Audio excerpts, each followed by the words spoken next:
Let's talk circles. So the reason that this video is going to be a lot shorter than the other video is because circles are ellipses. A circle is an ellipse, except it just has really special features.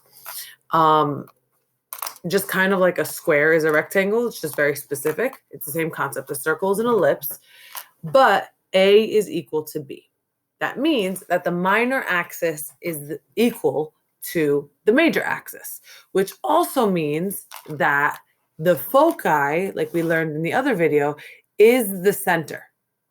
So the foci are the center. Foci is one. There's only one focus, and it's the center. So the center is the focus. Now, we call A and B, since they're the same thing, we call it R, which is the radius. Again, bringing it back to geometry, because I know we love geometry. So what then happens to our formula?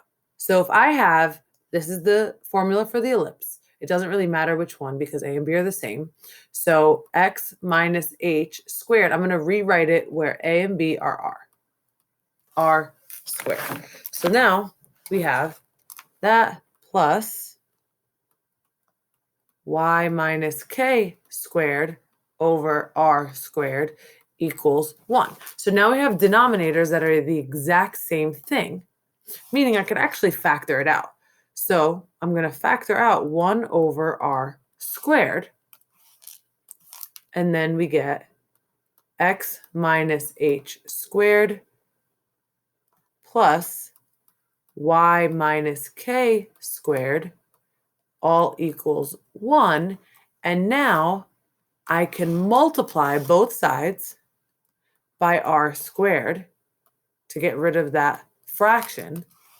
And so what I get is x minus h squared plus y minus k squared equals r squared. That is your formula for a circle. All circles have this formula. So if I have something like x squared plus y squared equals 4, it's a circle with a center of 0, 0 and a radius of 2. The square root of this is 2, so we get 2. If I have x minus 3 squared plus y plus 4 squared equals 100, I have a center at 3, negative 4. It's always the opposite of those things on the inside, just like an ellipse, and a radius of 100. So same concept. Now, let's look at Desmos for like a second. So I have Desmos up here. So if I have something like this, there I have x squared plus y. That is exactly what we just did, right? It has a radius of 2 and it's at the center, right? If I do something like this, now this just moved up 3 because my new center is 0, 3. So there's my center, 0, 3, and it has a radius of 1 because the square root of 1 is 1.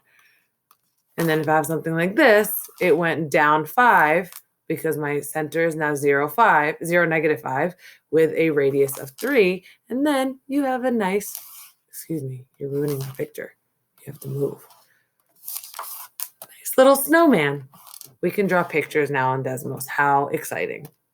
So then this is a problem from your in the packet on the worksheet, just moving on from ellipses, and we have to figure out the equation. So same exact concept that we did before. You want to group your x's. So I have x squared plus, what is that? X squared plus 8x. And then I want to group my y's. So I'm going to bring this y over by adding it. So I'm going to have y, I'm going to actually write this out over here. Y squared, so it's plus y squared minus 2y, and then it all equals 64. And then I'm going to complete this square, and I'm going to add, this is in half is 4, 4 squared is 16, so it's plus 16,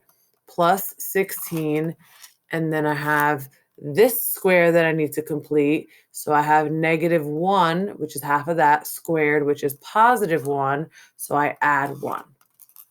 And when I do this, I end up getting, this becomes x plus 4 squared plus y minus 1 squared equals, and this is 81. So my center is at -4, 1, and my radius is 9. There's your answer. Like and subscribe to my channel.